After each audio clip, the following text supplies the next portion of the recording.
The reason I chose to view the bicentenary from a personal point of view rather than try to do something more encompassing is because I presumed and presumed correctly that the Light to the World film, which most of you probably received in the last few days, if you have not, then your community will soon, did the kind of job that only the World Center could do. And it's a wonderful presentation, and I'm sure those of you who are utilizing it to advertise the bicentenary and use it as a teaching device will be most pleased.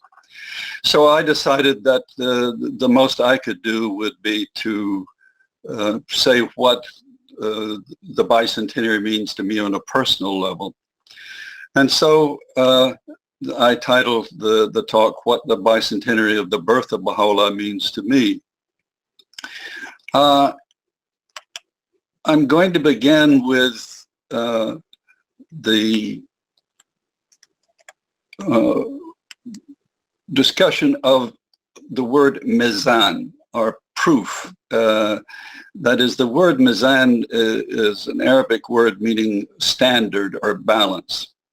And so I'm going to talk about who Baha'u'llah is, or who he became for me, how he became my mizan, the standard by which I live, and my friend, which may sound too casual to use with the manifestation of God, but of course we use the word the friend in the poetry alluding to the manifestation, and that's why I capitalize it.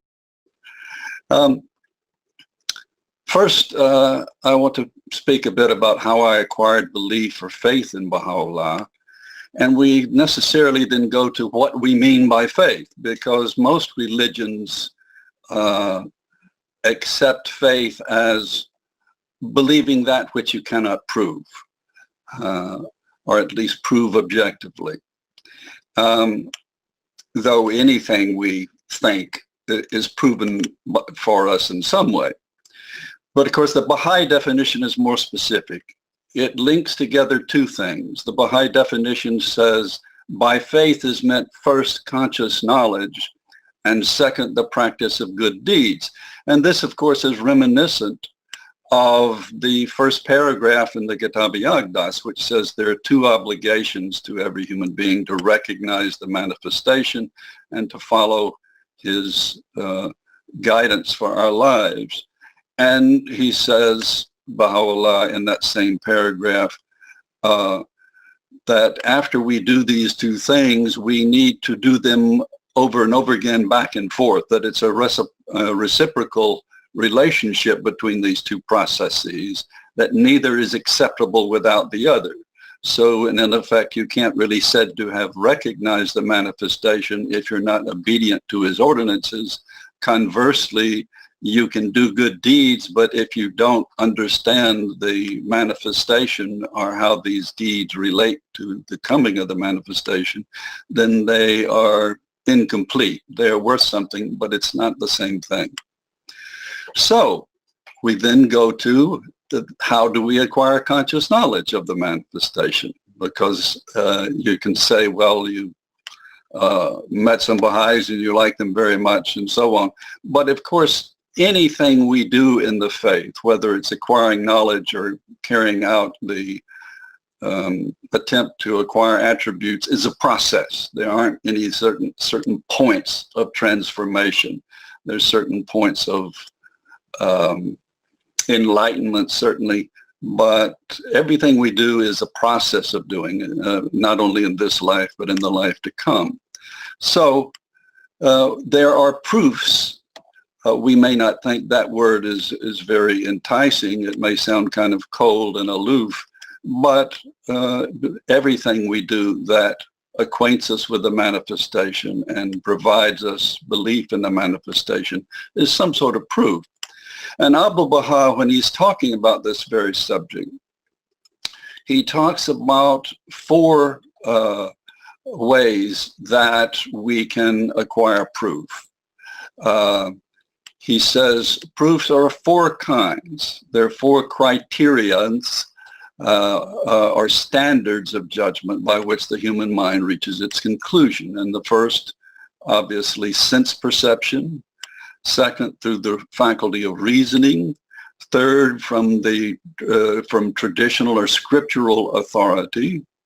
And fourth, through the medium of inspiration. Now, he goes on in this same discussion, which can be found, as you can see, on the Foundations of World Unity, to say all four of these individually can be faulty. They aren't necessarily correct, and he discusses in this same context how they can be faulty. They're liable to error or mistake and error in conclusions. But when you combine them, a statement presented to the mind accompanied by proofs which the senses can perceive to be correct, which the faculty of reason can accept, which is in accord with traditional authority and sanctioned by the promptings of the heart, can be adjudged and relied upon as perfectly correct, for it has been proved and tested by all the standards of judgment and found to be complete. Now, of course, this doesn't mean that we can acquire some sort of infallibility through this process. We're always in a process of understanding and establishing the truth. And the same thing is true with a belief in Baha'u'llah. We reach, as any one of you who is a Baha'i knows, that you go through various stages of confirmation of your belief, and it never stops. And so, how do we apply these four standards to those who claim to be a manifestation? There are in the Kitab-i-Igan, which of course is meant to be a proof or an apologia proving the station of the Bab. It was revealed by Baha'u'llah in 1862, but it's not proving his station, it's proving the station of the Bab, even though he goes on to say that the standards of proof in this work are sufficient to prove the validity of any of the prophets, that you can apply them. And at the end of the work, he sort of summarizes these proofs, and this isn't the only tablet where he talks about the proofs, but he says, first of all is the book itself. This is the first one he mentions, though in other places he says the greatest proof of the prophet is the prophet himself. So the ability to spontaneously bring forth verses without any editing, without any revision and so forth, this ability is one proof of the prophet. Second, the evidence that a prophet has come is that souls of sterling character appear to proclaim the advent. So we think in the case of the Bab, we think of Sheikh Ahmad or Sayyid Kazim. And of course, with Baha'u'llah, we think of the Bab himself. So he says, among the proofs demonstrating the truth of this revelation is that in every age and dispensation, wherever the invisible essence was revealed in the person of his manifestation, certain souls, obscure and detached from all worldly entanglements, would seek illumination from the sun of prophethood and the moon of divine guidance, and would attain into the divine presence. This he calls the divinely appointed touchstone, the martyrs to the cause, in other words. So we think of that naturally with the Bab, the letters of the living, particularly Khodus, Mullah Hussein, and Tahireh. The third proof that he gives in the, and you can see the page numbers here in the Igan if you're interested, and this PowerPoint will be available, so if you don't get something down, don't worry about it. The constancy of the prophets in proclaiming the faith. Now here, this would be the same as the personhood of the prophet himself is a powerful proof of who he is. And in particular here, he's talking about constancy in spite of all they must undergo. He was afraid, he's talking about the Bab. He was afraid of no one. He was regardless of consequences. Could such a thing be made manifest except through the power of divine revelation and the potency of God's invincible will? Steadfastness in the faith is a sure testimony and a glorious evidence of the truth. Finally, the transmuting influence.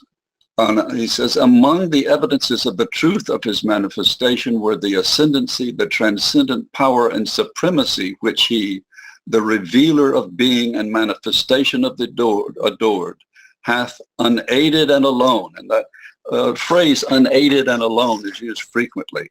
And it's very important for us to think about it, because we think of Baha'u'llah in prison the last 40 years of his life, and as we will see later, we see what emanated from him alone and unaided. And you say, well, he had the aid of Abdul Baha and so on, but it means essentially that without any assistance from worldly powers. So in the year 60, this would be 1844, he appeared in Shiraz and rent asunder the veil of concealment. Then the signs of, I think that should be that, the signs of ascendancy, might, the sovereignty, power emanating from that essence of essences and sea of seas were manifest in every land. And finally, one that he says, I don't like to use these. He says they're unreliable and can be interpreted in so many different ways, but for the benefit of those who like them, I'll interpret them. So the last thing he does, Baha'u'llah does, he shows how to interpret some of the more important traditions about the appearance of the Qaim or of the Bab. Some other objective metrics proving the influence of Baha'u'llah. So in other words, those 4 proofs he uses for the Bab, we can use as well for him. But there are, as I said, this is a personal reflection of my own, but when I first became a Baha'i, or what attracted to me of faith, were not subjective. To many people they are. They fall in love with the Baha'is, they fall in love with the spirit of the faith, but I didn't know any Baha'is. I knew about the faith, and so I approached in a very objective manner. What were the objective proofs? The objective metrics I put here, proving the influence of Baha'u'llah, are following up with this same line of thought about faith, enabling us to obtain conscious knowledge. What are the miraculous results of Baha'u'llah's life? We could go on for quite some time. The movie that The Light to the World is certainly enumerates and demonstrates those, that his faith is spread throughout the world. From him emanated the second most widespread religion in the world during the course of 174 years.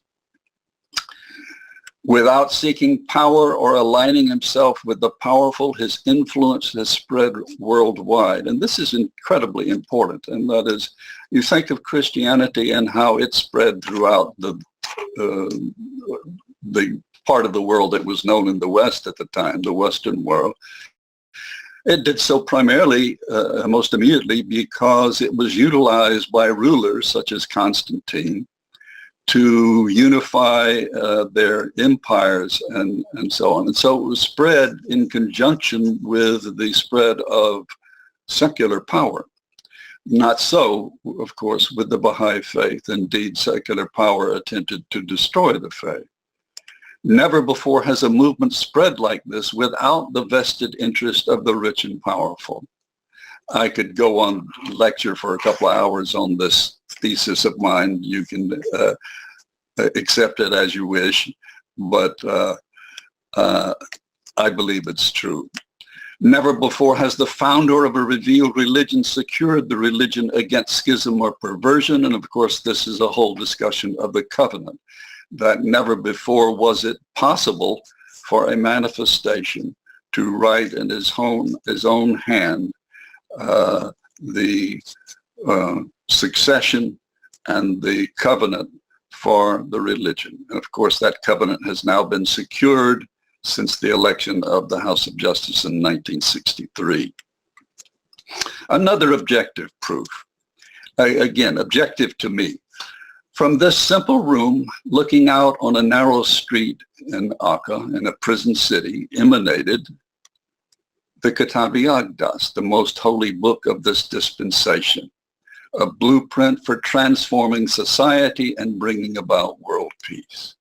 Again, each one of these we could talk about for literally for hours, but we won't today.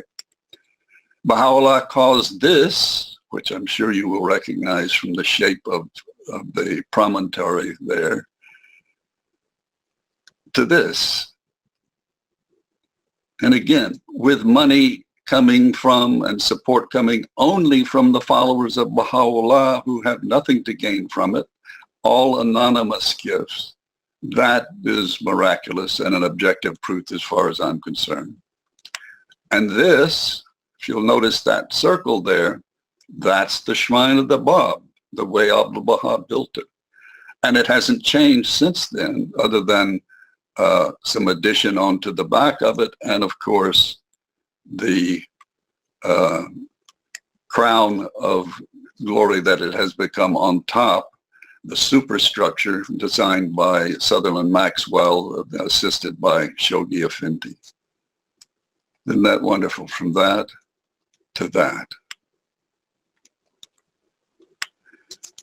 And from Baha'u'llah emanated spiritual forces sufficient to change the world, to focusing on a simple shrine for one who was born into this world 200 years ago. We have the Qibla, which is the point of adoration towards which we turn to pray every day. And this simple structure is in effect where when you go there, I'm sure those of you who have gone, you sit outside that shrine and think of all of the spiritual powers that are emanating from that sacred dust and also coming in towards it from all points of the world. It's a wonderful thing to think about, isn't it? Now we go to subjective metrics. Now, I don't mean to imply I have given you all the objective. This is my story, how I became a Baha'i and what Baha'u'llah means to me, as much as I can explain in about 45 minutes. I was raised as a Methodist and stayed a Methodist until the age of 19 when I became a Baha'i as a sophomore in college. So I've now been a Baha'i for 58 years, which kind of shocked me when I realized that's 29% of the 200 years since the birth of Baha'u'llah. I feel like I should have done more. I have had the privilege of being in the presence of 9 hands of the cause. I have had access to those who were with the Guardian, with Abdu'l-Baha, and with Baha'u'llah.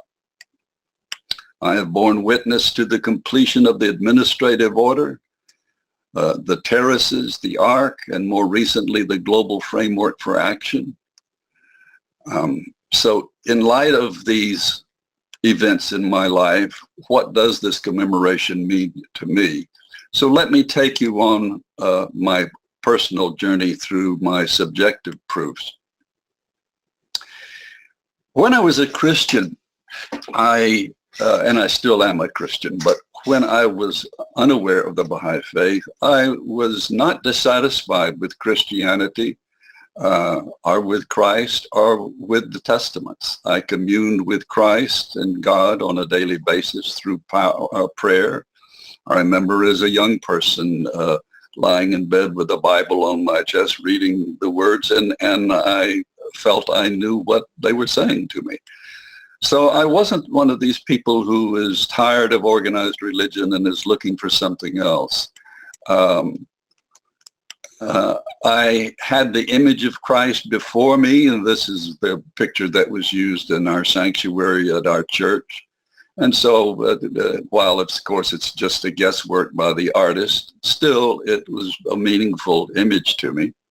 And I knew all the stories from the life of Christ. So I had an important relationship with the manifestation. I rejoiced. The Methodist Church and the Christian Church in general has lovely, lovely hymns, and I sang them with great joy. This one in particular thrilled me. And as I was looking at it recently, I realized that I was, at the end of it, commemorating or celebrating the Trinity, God in three persons, blessed Trinity. And I started thinking about, what did I think of the Trinity back then? I mean, it was in my songs, it was in the Apostles' Creed that we would say every Sunday. And I realized the Trinity really wasn't a problem for me, and that is, I never really believed that Christ was literally God in the flesh. For one thing, as I read the verses from the New Testament, I saw clearly that there was a distinction between what Christ said about himself and what he said about the Father. I can of mine own self do nothing. As I hear, I judge, and my judgment is just, because I seek not mine own will, but the will of the Father which hath sent me. And then another verse from John 14. I love the Father, and as the Father gave me commandment, even so I do. Arise, let us go hence. I am the true vine, and my Father is the husbandman, or the vine dresser. So clearly, ontologically, you can't both be the vine and the farmer, or the keeper of the vineyard. There's a difference there, and I felt I understood that. Same thing true with the cross, the crucifixion. Most Christians I knew felt that the cross was, in effect, to make a lousy pun, the crux of Christianity. That without the cross there would be no Christianity, because Christ died for our sins, and without the cross there would be no salvation, and therefore no Christianity. And so where the fish was the symbol of Christianity early on, the cross soon took its place and symbolized this belief, promulgated primarily by the writings of Paul, that Christ died to save us from our sins that we inherited from our descendancy from Adam, who, of course, according to the Old Testament, sinned, and we inherited his sin. Well, I never understood that. It made no logical sense to me. I looked at the crucifixion more like this. And I like this painting for a number of reasons. The first one is, you say, well, which one is Christ? In other words, we think Christ paid such a grievous price, but then so did all the other people crucified that day. It was a common practice to crucify criminals. And so to me, as I say in the slide here, he lived to help us overcome our sins. He lived.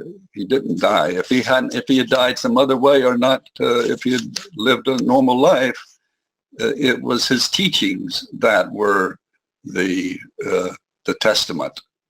And he brought us a vision of God, not as what had become the concept of God as an angry God, a vengeful God, a jealous God, sort of a tribal ruler, which was the image that worked for a tribal people. But we had at this time in our collective history outgrown that need for that concept. So my introduction to the Baha'i faith provided me with a new standard for assessing Christianity and everything else I came across, whether it was in philosophy or political theories and so on. I came across this because of my brother, who was a pre-ministerial student in the divinity school at Vanderbilt University, and was scheduled to go to Yale Divinity School to get his doctorate in divinity. But he came across the Baha'i faith and started studying it and shared what he was studying with me. And the conscious knowledge that he shared with me was the concept of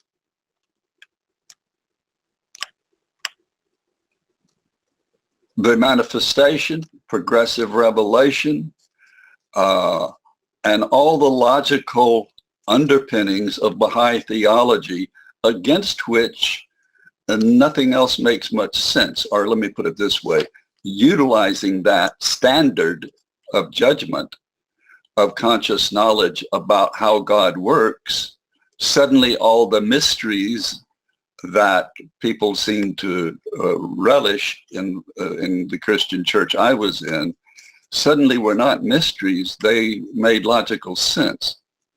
And so the more conscious knowledge one gets, as we see in this previous, as ye have faith, so shall your powers and blessings be. This is the balance. This is the balance. So in other words, if you look at scales like this, on the one side, you've got conscious knowledge. And if you've got conscious knowledge, your faith, the more faith you have, the more the strength of your spiritual powers and the plenitude and potency of your divine blessings will be. So this is very important, this concept of standard or balance. So in other words, the way this is used, as you know, is if you put one of those weights at the bottom there, so you put an ounce on the left side, and you start putting stuff on the right side, then whatever stuff you put, whether it's gold or dirt, you know when you've got an ounce when it balances out. So the same thing is true with the verities and theology of Baha'u'llah. If you put progressive revelation on the left, then everything else makes sense. It balances out. Same thing is true with another image that the Baha'i writings use, the touchstone. That's a touchstone in the bottom, and if you rub a piece of gold over it, it will leave a trace, a mark that will show whether what you've got is gold, and the type of color it leaves will even tell you whether it's alloyed or what the alloys are and how much it is alloyed. And so we look at another passage from the Igan, which alludes to this analogy. Thus hath the Sadiq, son of Muhammad, I think he was the third Imam, has spoken, God verily will test them and sift them. This is the divine standard. Again, the balance, the standard. This is the touchstone of God, wherewith he proveth his servants. None apprehendeth the meaning of these utterances except them whose hearts are assured, whose souls have found favor with God, and whose minds are detached from all else but him. So again, we have this idea of the standard. So we combine, we combine this concept of the standard, of the mizan, with the law of parsimony, or what's called sometimes Occam's razor, which means in studying science or any theory or if you have two descriptions or two theories about some aspect of reality, the most likely, the one that is most likely true is that which cuts through the morass of complexity, the one that is the simplest explanation. The best example that I know of is how we switch from the Ptolemaic theory, which was a geocentric theory of our solar system. Of course, it wasn't a solar system then. It was a geocentric system. And of course, the Ptolemaic theory worked fine. The sun rises, the sun sets. We still use those terms. But it became convoluted. And that is, the more sophisticated we became in our ability to observe the universe, and we would observe such things as the retrograde motion of Mars and so on, we had to come up with explanations of how that could happen if the Earth was the center of the universe. And so we said, well, Mars must be going around something else. So it looks like it's going backwards, but it's actually in this epicycle going around us. But the more we discovered, the more it became just a mess. If you've seen some models of it when it became complex, it's quite, I don't want to say hilarious because that's disdainful, and but it is. Find one you can go on Google and find one. So along comes Copernicus, says, why don't you try a heliocentric theory instead? And by golly, all the complexity became resolved. And it became elegant rather than confusing. It untangled the webs and it cut through the tangle of confused Ptolemaic theory, and in effect that became the mizan for the assessment of the cosmos. Of course, we didn't know then about galaxies and galaxies rotating around the center and so on. We're still discovering these. A few logical axioms that became my touchstone or mizan is I applied the law of parsimony, and they're the obvious ones that we all love as Baha'is. The concept of the manifestation as intermediary justified the validity of all other religions. Whereas as a Christian, I never thought much about the problem that, well, what about my Jewish friends? Because most of about a third of the people in my school were Jewish, and I loved going to the synagogue and talking to them about religion and so on, and I didn't think them any less religious than me. Well, the concept of the manifestation sort of negated the concept of Christ as the single or the only or the last messenger from God, which to me does not make much sense and did not then. So that was a great gift. That was a law of parsimony for the complexity of religions. The concept of the manifestation demystified the Trinitarian doctrine. Though it hadn't been much of a mystery to me, it was to a lot of people. And it did so really when I understood the ringstone symbol, which is also can be looked at as sort of a Trinitarian view of reality in the sense of the heavenly realm, the realm of the manifestation, and the human realm. And then the concept of progressive revelation, which of course is the central tenet of our belief as Baha'is. God at work in history. Suddenly I understood that history was the story of God at work. It provided a rational explanation of how there could be one religion, the religion of God, but revealed in progressive and successive stages.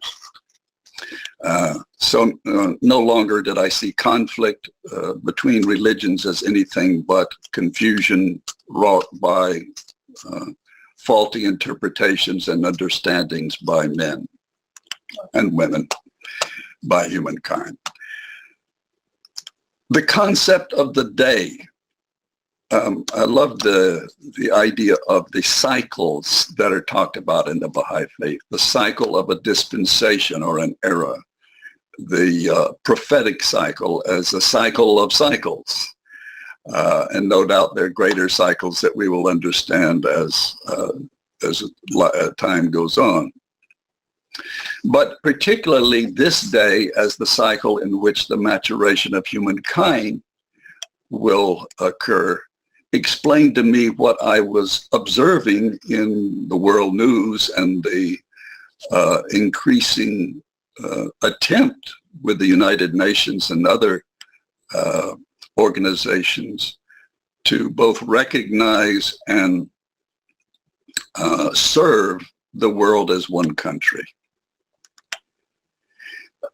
Another proof I had, a subjective proof, were the followers, and this relates back, of course, to the one I'd mentioned earlier from the Gan about souls will arise in the name of the manifestation who will exhibit the spiritual attributes. Well, I was very fortunate that I was in the Nashville community because my brother, by the time I went to college, had become a Baha'i the year before.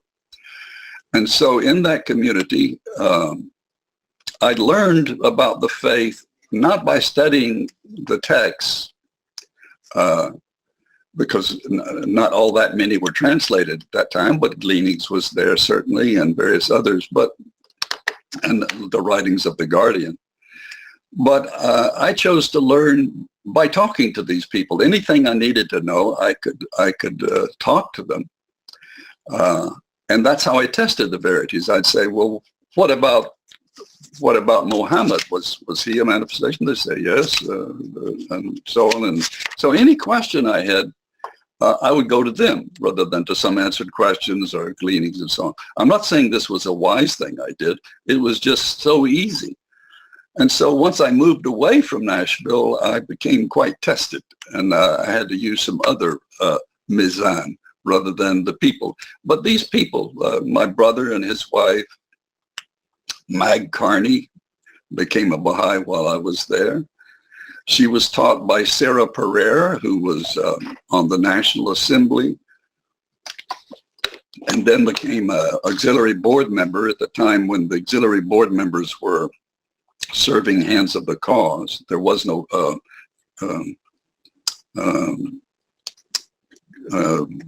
Continental Councils at that time. Dr. Robert Hayden, who first African-American poet laureate, his wife Irma, who was a concert pianist and a teacher, Casey and Alice Walton, who were just lovely people and happened to be the parents of House member Paul Lample's wife,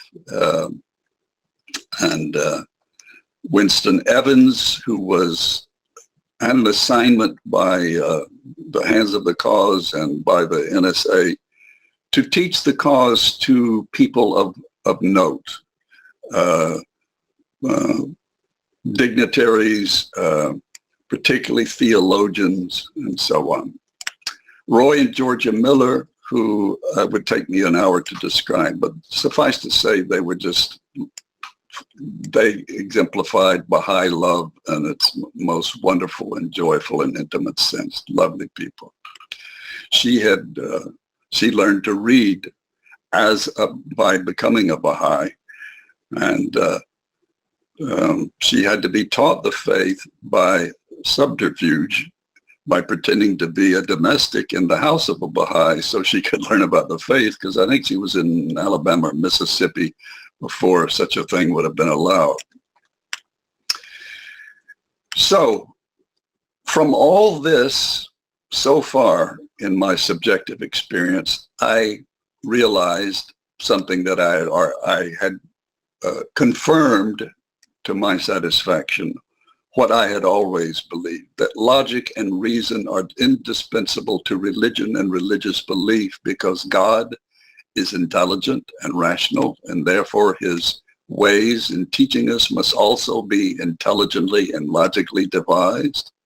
And God's religions must also therefore be rational and in accord with one another, that any a conflict either is dealing with the change in laws or with misunderstandings, and that the faith in God must be based on rational axioms, the meson again.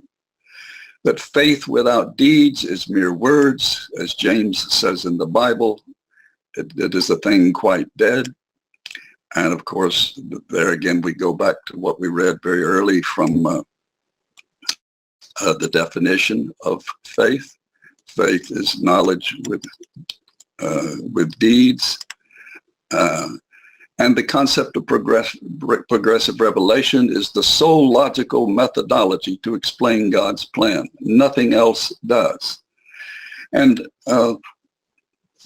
it alone enlightens, informs, and provides the key that unlocks the scriptures of every religion. And religious belief based on blind faith alone is largely superstition and destined to falter and fail. So I had exposure to these people. I had exposure to these verities, some of which were subjective, some of which were objective, and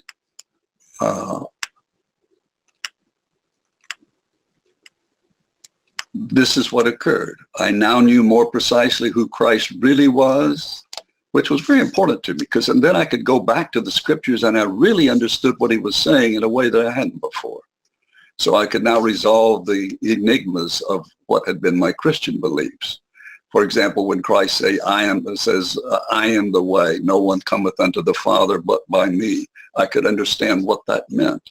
The second coming, the ascension, the symbolism of the Last Supper, the self-sufficiency of God, all these became clear to me. And once exposed to that truth, I could not tolerate anything else. So again, going back to the beginning, I wasn't looking for something else.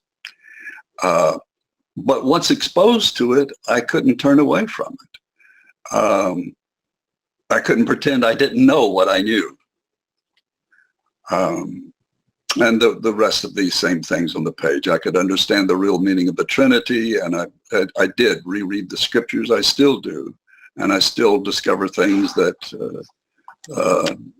show that Christ was not only aware of progressive revelation, but was articulating it in no uncertain terms.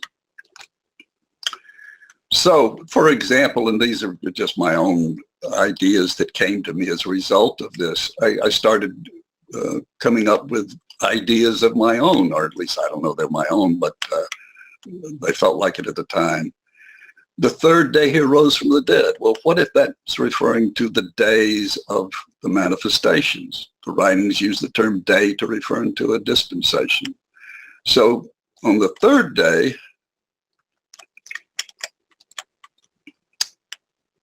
Christ arose from the dead, the second coming. Again, something we could discuss for an hour, but we don't have an hour. We only have a few minutes. Peter was the first pope to deny Christ. He denied Christ 3 times before the rooster crowed, something Christ said he would do, and he said, I would never do that, but he did. The day of Muhammad, the day of the Bab, the day of Baha'u'llah, who writes a letter to the Pope who rejects him. Just my own thoughts you can do with it. But the point is, I took joy in studying the scriptures in a way whereas before it had been sort of an intuitive relationship with the Father through his word. Now it made sense to me. This is a very famous quote that a lot of Baha'is refer to, as you'll see at the very last part of this phrase, before Abraham was, I am, which acknowledges that Christ was pre-existent, which ties into the guardian's description of the ontology of the prophets. They're not just ordinary human beings. They are specialized beings who are created in the world of the spirit and exist there before coming to be born into this world, whereas our beginning takes its place during the process of conception. Again, I don't want to go into this in detail, but I am the way, the truth, and the life. No man cometh unto the Father but by me. So, and then on down, he that hath seen me hath seen the Father. Well, you can see why someone would say, well, if you see him, you see the Father, he must be the Father. You can see why the problem arose. But you can see as this goes on that he distinguished his own identity from that of the Father. And of course, he is the way and the truth. Each manifestation says the same thing, and each one speaketh the truth. That at the time they appear, they are the way.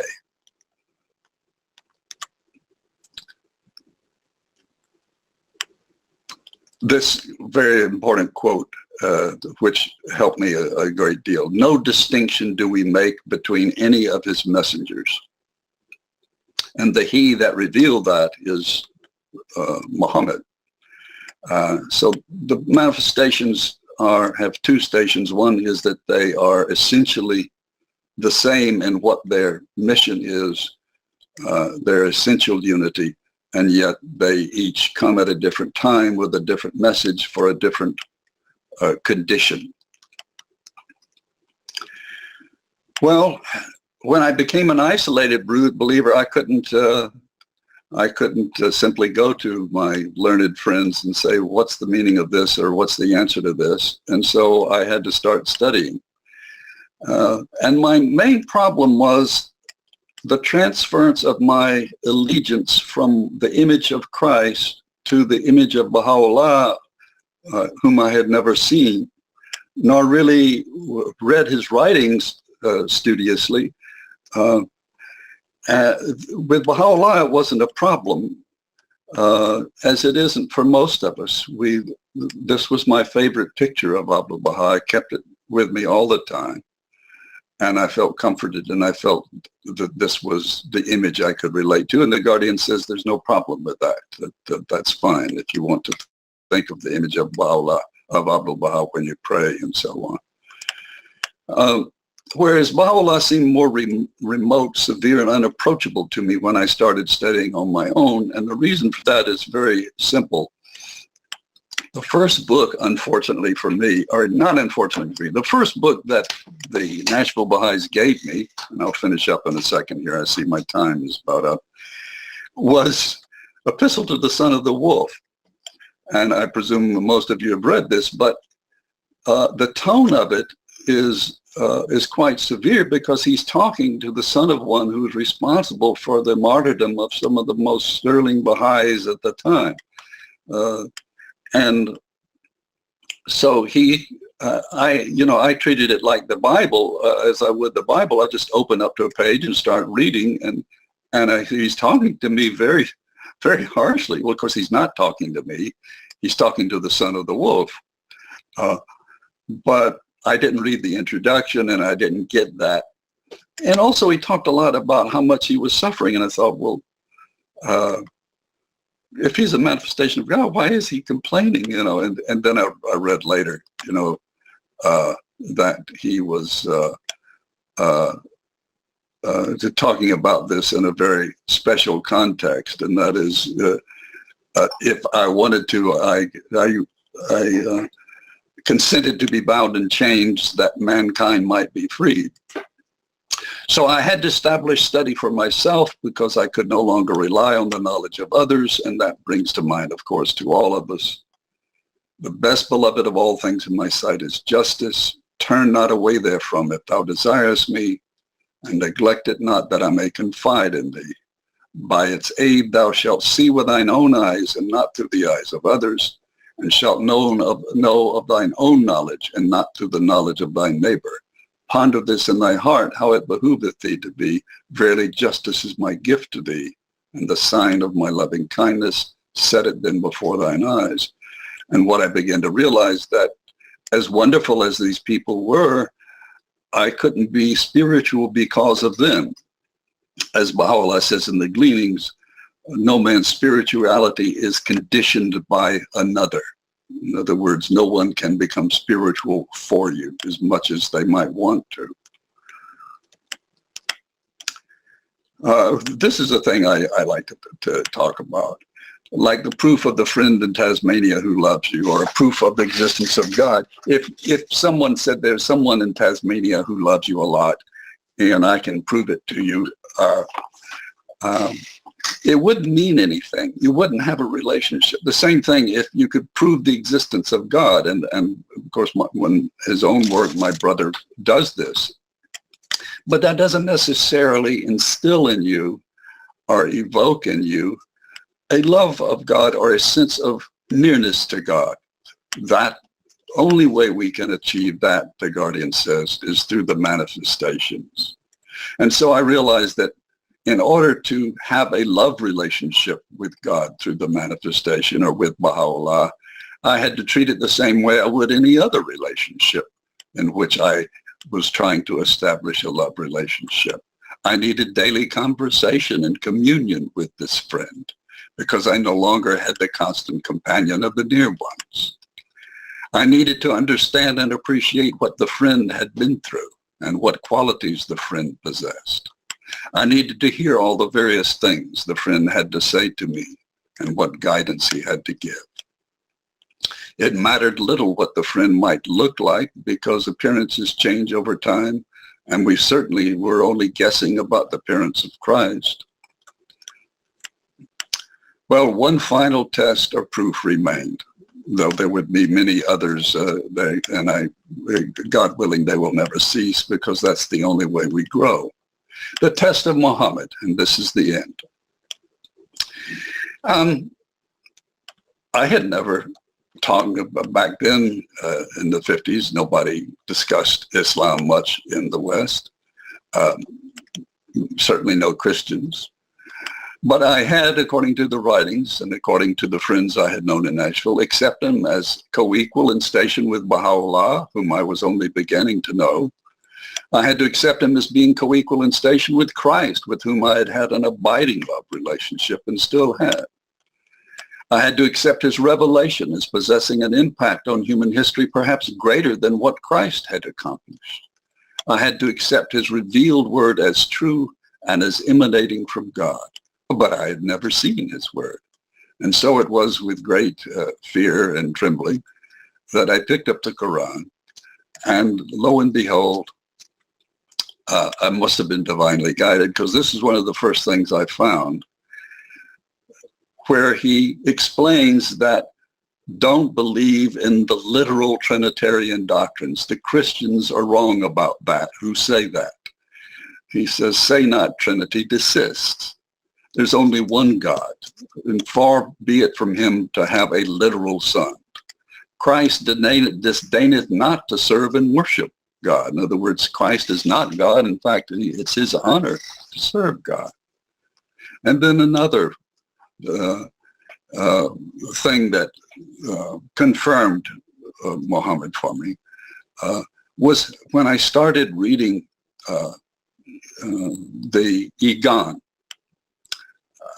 I came across very early, so this is page 5 and 6, that Baha'u'llah says, to them that are possessed with true understanding and insight, the Surah of Hud surely sufficeth. And what he's saying is that if you read the Surah of Hud, you will find a description of progressive revelation. And if you understand that, that's all you need to understand, to have your mizan. And so I read the Surah of Hud.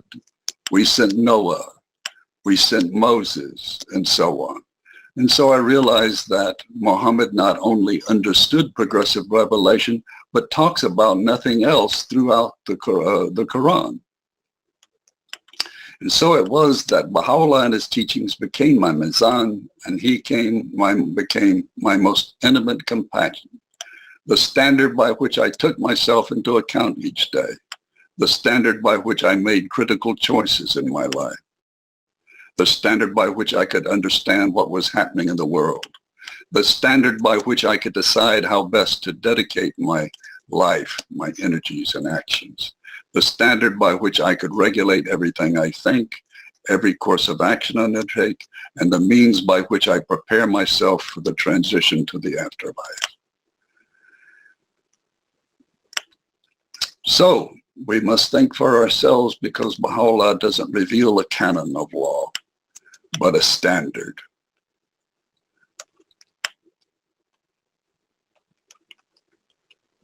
So where Baha'u'llah was once remote, he became my most intimate friend, and every minute of every day I commune with him, whether I'm happy or sad or confused or bewildered. Oh Baha'u'llah, when I'm joyful. Oh Baha'u'llah, when I am suffering. Oh Baha'u'llah, when something goes right. Oh Baha'u'llah, when something goes wrong.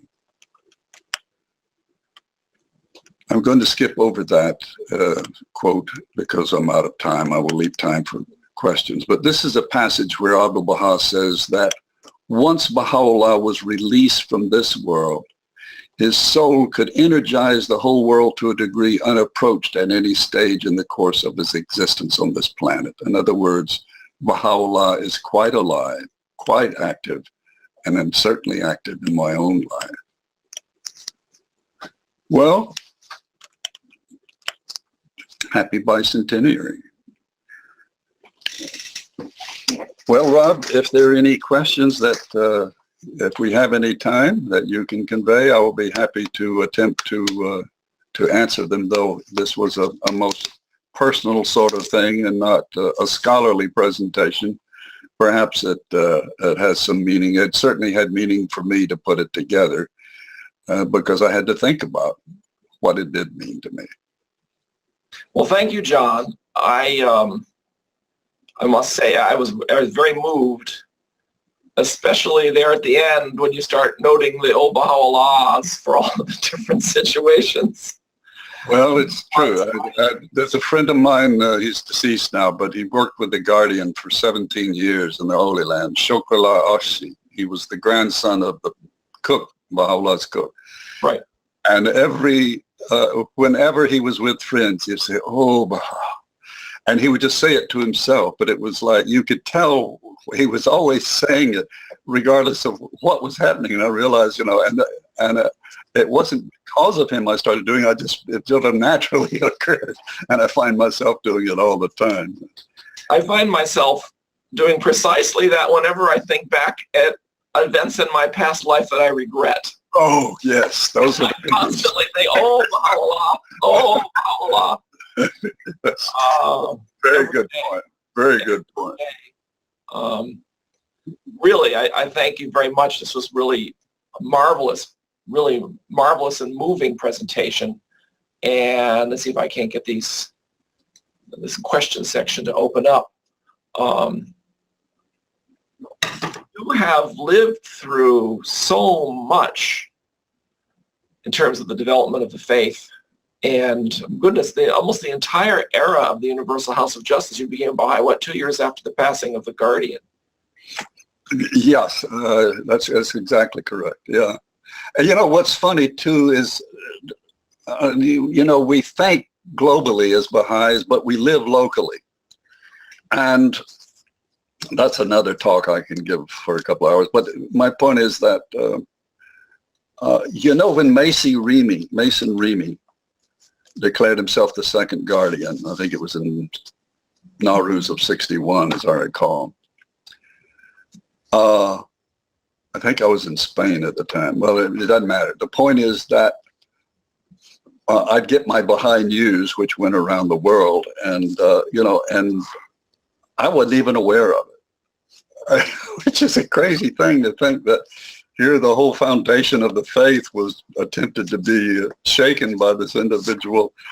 But at the local level, we didn't talk about it or anything. And then so later on, when I kept all my Baha'i news, and I looked back and I thought, well, it must have been in there. And so I looked back at the telegram from the Hands of Cause in the Holy Land, who were the 9 individuals elected by the other hands to, in effect, be in charge of the faith.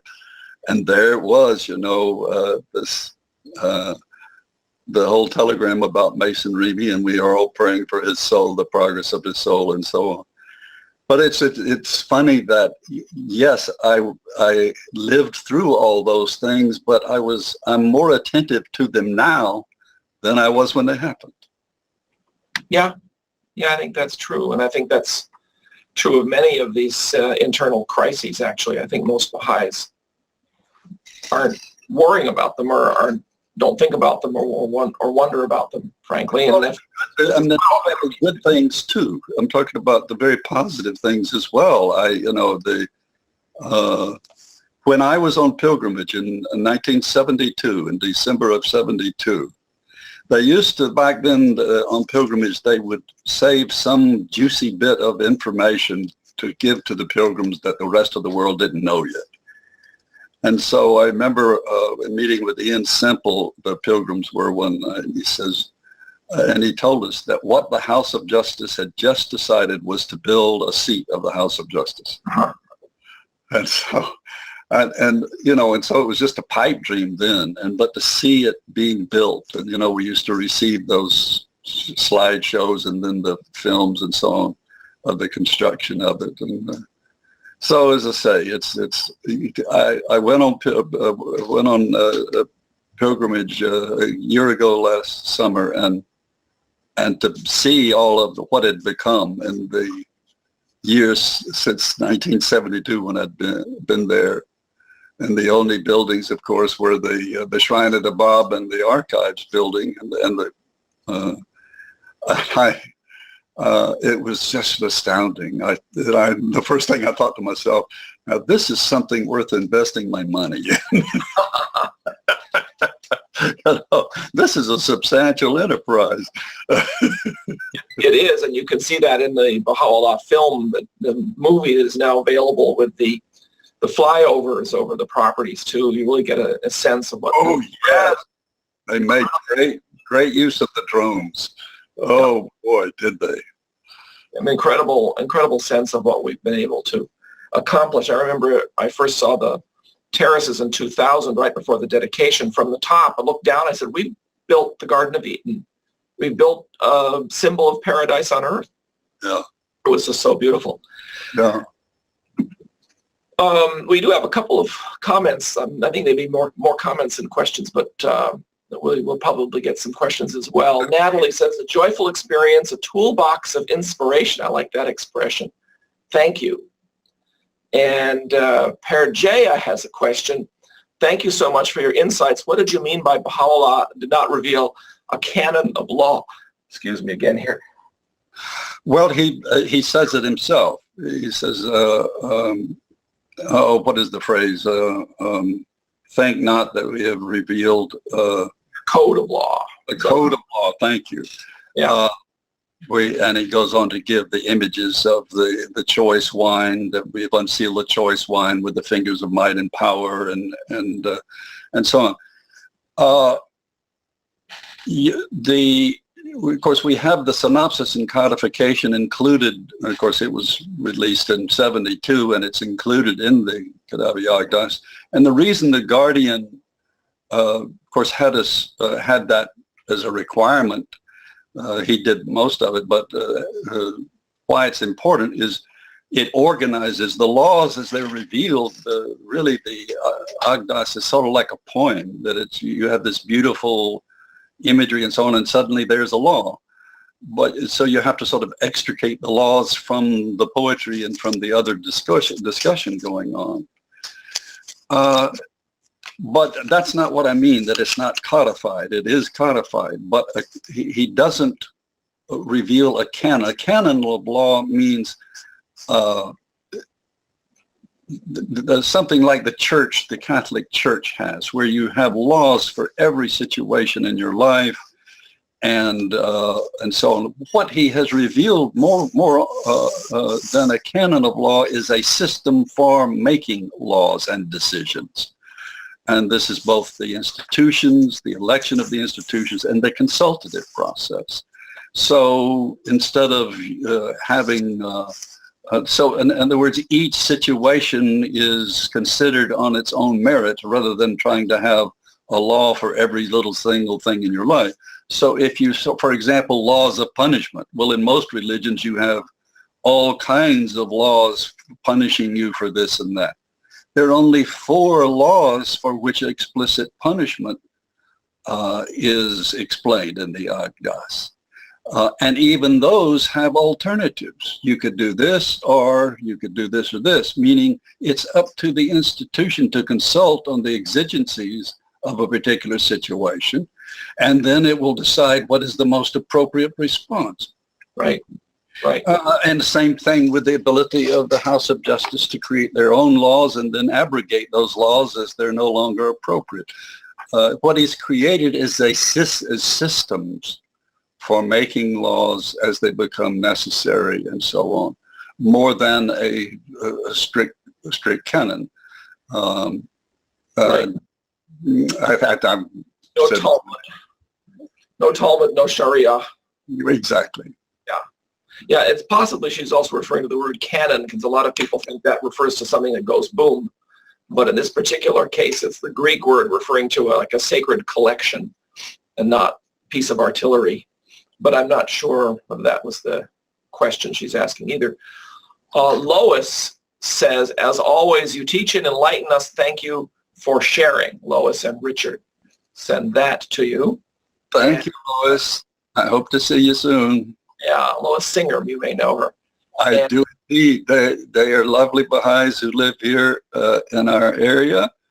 And they became Baha'is after being of the Jewish faith most of their lives, and they took book 1, and in book 2 they declared, and they have been a tremendous assistance to our community. They, more than anybody I've ever taught, showed me the value and efficacy of the Urui process, the framework for action. They're wonderful people. Fantastic. Yeah, Irane asks about the availability of the Baha'u'llah film not until October 18th, but that's when it's going to be available live over the web. The DVDs were just mailed to the local spiritual assemblies, and that's what John and I got one because my wife is secretary of our registered group. Right, and our assembly got ours on Friday. That's what we were referring to. Turning to the Facebook page, Irina says, incredible talk, loved it. Thank you, John Hatcher, Allahu Akbar from the UK. Oh, thank you. See, and Barbara also says, thank you so much for a wonderful presentation. So that's a few other. Don't read any of the ones that are critical. There are no critical ones. Oh, good. There are no critical ones. No, this is really, John, marvelous. And I think it reminds me very much of Baha'u'llah's, or is it Baha'u'llah? Yeah, in the Akdas, I guess, where it says that we should not only write a will disposing of our property, but also a testament testifying to our faith. And I think, didn't know that. Huh? I didn't know that. Yeah. Your will should also include a testament of your faith. This is why. Is that in the notes or something? I'm not sure where it is actually, and maybe it's not in the Akdas. But at any rate, this is why people always would say the guardian had no personal the guardian had no personal property to give away or to dispose of, so he didn't need a will in that sense. And Allah was his testament. Well, and of course we designate in our wills who should be our what do you call it? The person who takes care of your estate. I keep wanting to say heir, but that's not the right word either. No, you can't think of it either. You're getting old as I am. Exactly. But I have about a decade, a little over more than a decade to catch up, I'm afraid, on you. All right. Well, it seemed to me what you did today very much was precisely that testament that we're called upon to do. And executor, someone says executor. There we go. Thank you. Immediately provided us with the answer to that. Regina and Betty have both immediately typed in executor. So, but I want to thank you because what you've done really has given us a personal testament to your faith in Baha'u'llah, and I think it's very moving, and it also is a good example to us of where we are at spiritually and where we can go. Well, it's particularly easy to make a testament when you leave out the bad parts. Well, I don't know if you would testify to any of the bad parts anyway. I want you to find that passage for me so I can be sure that I don't have to put in all the places where I screwed up. That's called bringing yourself into account each day, John. Exactly. But I don't have to do it on a webinar. Or I don't have to write it down so That's right. you can read it. I'll explain this to my executor. Mary says, did John ever question the existence of God? And no, we're not talking about that. We're just talking about expressing the quality of one's faith, perhaps. And I found it quite moving to hear yours today, and I thank you very much for that. Well, if she's actually asking me, did I ever? The fact is, I did not. The fact is, I was raised religiously by my mother, who was an extraordinary individual who became a Baha'i when she was 93 years old, and she knew what she was doing. I looked at her books, and I still look at them. She had them for years. She learned about the faith as soon as I did. But her life history needs to be told. But she was an extraordinary woman, and she was by no means a martinet when it came to teaching me religion. She was very, very... She had a good sense of interpreting scripture and so on. In fact, she was the head of the junior department, which we would now call the junior youth age at the church, and she was incredibly creative. So I'm not saying that if you have a good parent, you necessarily believe in God, but it never occurred to me to doubt it. And I'm not saying that I'm not bragging. I'm just saying it didn't. Thank God I didn't have to go through that test. Sure, that's different people have a different collection or selection of tests. I never thought about the existence of God. I never considered that he didn't exist. I just sort of assumed. That's exactly what I mean. Yeah. I mean, I didn't really think about a God at all, particularly before I became a Baha'i, but I didn't think that he didn't exist. I just sort of assumed he did. It just didn't matter to me, I guess you could say, particularly much. But I wasn't raised in as devout a household as you were. I was raised in much more of a secular household, I guess. Well, then that's amazing what you've accomplished. I mean, that's to go from there to where you are now is wonderful. Well, and I thank you for your 24 or 25 books. That's yeah. More than we can keep up with, John, but that's okay. Well, I've got one more book coming out, and then I've said pretty much everything I have to say, I think. Everything James says, page 109 in the Kitabi Akdas, you'll see about the Testament, writing down your... Okay. There it is. And then back over to our Facebook page here, Rex says, I thoroughly enjoyed your talk. I can't believe the similarities in our lives. I just turned 70, became a Baha'i in 1966 in Casper, Wyoming at the age of nearly 19. The LSA decided to have a youth conference and asked me to give a talk on the epistles of the Son of the Wolf 2 months later. So he went through a similar experience. And Bobby says, thank you from Wisconsin. Love the explanation of the development of our personal relationship with Baha'u'llah and the idea of the power of his soul in our world today. And let's see, we also have example of a testament in a will. Someone is giving an example of what he wrote, I guess. I bear witness herein to the oneness of God in this time of the dispensation of Baha'u'llah, to whom I declare my absolute belief and devotion. That's a good example of it. Oh, very nice. Well, Number paragraph 109 in the Akdas. Of course, it means now that I've got to pay my lawyer a few bucks to add those sentences at the beginning of it, or the preamble. Just add a link to our YouTube channel to your talk. That's all you have to do. You will. Oh, he'll charge me for that too. Well, I think we could probably wrap this up. Again, another person says thank you for a wonderful talk, and we're certainly all in your debt, John, for this really marvelous presentation, and gives us all a good start for the Bicentenary, I think you could say. I'm not quite sure when. A lot of people have had observances already, actually. Obviously, next weekend is the most important observances in most places, but the process, the schedule has already begun. Well, thank you, and I always enjoy working with you, and I think again what you've done with the Wilmette Institute will stand you in good stead for a long time to come, my friend. Thank you very much.